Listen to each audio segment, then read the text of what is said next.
Цикл тематических уроков Государственный архив современной истории Чувашской Республики завершает виртуальной выставкой «Воевали, чтобы победить», в основу которой легли воспоминания о Великой Отечественной войне. Виртуальная выставка «Воевали, чтобы победить» подготовлена в рамках государственной программы патриотического воспитания граждан Российской Федерации на 2016-2020 годы и к 71-й годовщине Дня Победы в Великой Отечественной войне. В выставке использовано более 70 документов из Объединенного архивного фонда документов личного происхождения ветеранов Великой Отечественной войны 1941-1945 годов и партийного архива Чувашского обкома КПСС, личных фондов деятелей науки, культуры и искусства, участников войны. В ней представлены бесценные живые документы, воспоминания о людях, которые на фронтах и в тылу своим героизмом и самоотверженным трудом приближали победу в войне, и самих участников событий грозовых военных лет, подкрепленные сохранившимися фотографиями военной поры. Виртуальная выставка состоит из введения и 72 разделов, каждый из которых посвящен отдельному фронтовику или труженику тыла. Давно отгремела война. Почти повсеместно стерло ее следы на земле, но оно бессильно стереть эти следы в человеческой памяти. С годами все сложнее, а порой невозможно восстановить прошлое. Мало остается в живых непосредственных участников Великой Отечественной войны. Тем, кто сражался на нашей земле, мы обязаны всем – мирным трудом, жизнью. Современное поколение знает о войне по датам в календаре, из фильмов и книг, официальных документов. Одним из важнейших и интереснейших источников при изучении событий и явлений прошлого, несомненно, являются воспоминания. Эти источники личного происхождения позволяют более подробно и детально воссоздать историческую действительность, важны для оживления исторического описания. Вне зависимости от того, что воспоминания по большей своей степени субъективны, это не уменьшает их значимости, так как они несут дух того времени. Документы личного происхождения, представленные в виртуальной выставке «Воевали, чтобы победить», можно разделить на несколько разновидностей. Воспоминания самих участников той страшной войны, фронтовиков и тыловиков, и воспоминания об участниках войны, их сослуживцев и родных. Благодаря воспоминаниям появляется возможность не только узнать о тех или иных событиях, фактах, о которых уже известно из официальных документов и периодической печати, но детализировать их, прочувствовать атмосферу, эмоциональную и психологическую стороны того времени, о котором идет речь в документе.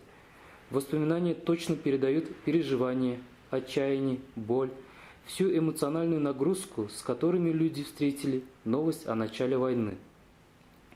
Вот что об этом дне вспоминает участник войны Алексей Николаевич Беляев, работавший тогда заведующим учетом в Урнарском райкоме ВЛКСМ.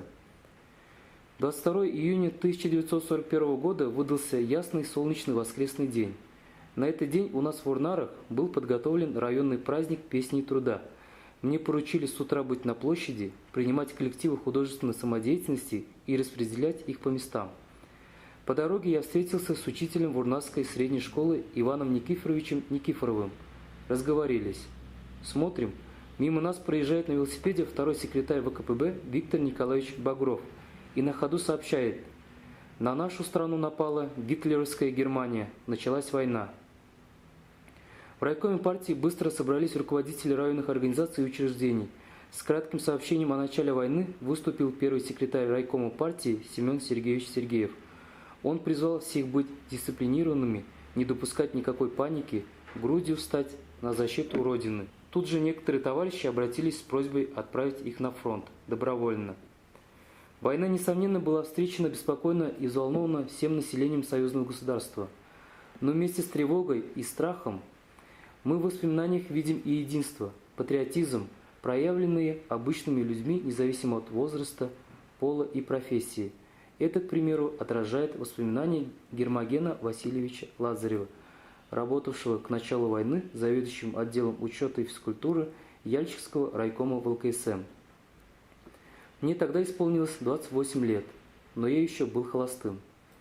Весть о вероломном нападении Германии на нашу страну до глубины души встревожила меня, как и всех советских людей.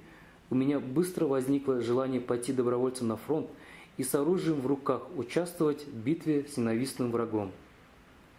Эмоциональная нагрузка, присущая воспоминаниям, позволяет нам переноситься на поля сражений, прочувствовать страх, боль, мучение, самоотверженность, отвагу и храбрость бойцов.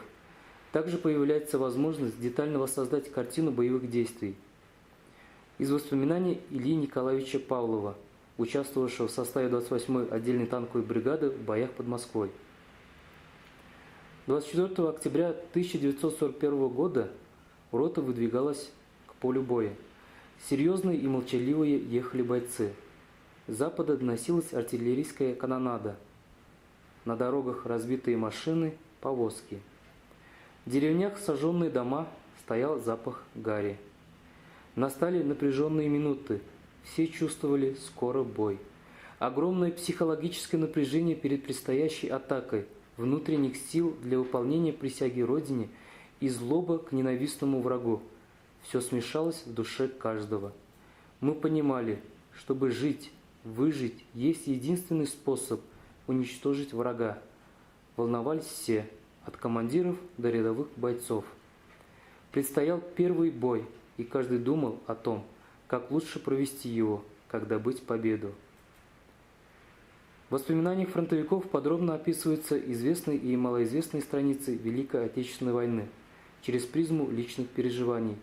Из этих документов личного происхождения мы узнаем не только о начале войны, о том, как героически и мужественно сражались советские воины на полях брани, как их встречало население освобождаемых территорий, каким образом проходили редкие минуты затишья, но и то, как закончилась война, какие чувства испытывал советский солдат, дорогой ценой расплатившийся за победу над фашизмом.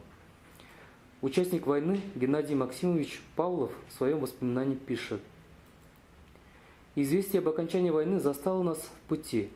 Когда поезд остановился на какой-то станции, мы увидели толпу людей с флагами, услышали музыку, песни, крики «Победа!», «Конец войне!», а в нашем вагоне, где все были тяжелые, эту радостную весть встретили как-то отрешенно, без энтузиазма.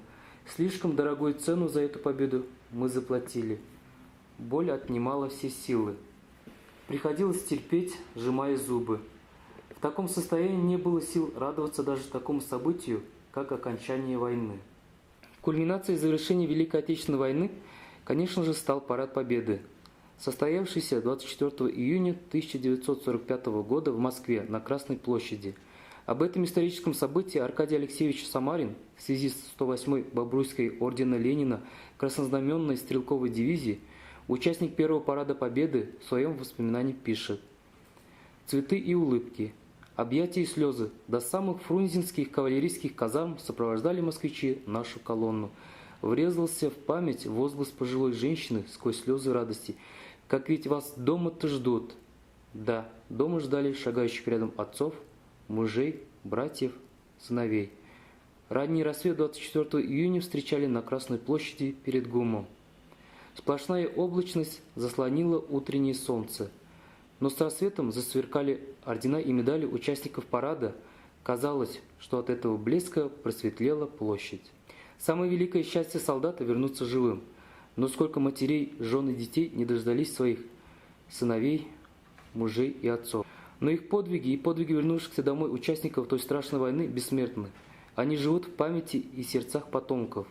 А благодаря воспоминаниям участников войны, тружеников тыла и всех, кто на себе испытал и вынес все лишения и тяготы военных 40-х, у современного и будущего поколений есть возможность не только узнать широкоизвестные и малоизвестные факты, но и прочувствовать, испытать на себе то, что чувствовали современники военного времени.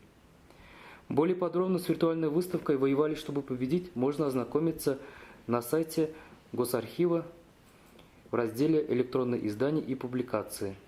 Сегодня мы благодарны всем, кто передал бесценные реликвии на хранение в Госархив, и обращаемся ко всем с просьбой: сохраните документы, передайте их в архивные учреждения.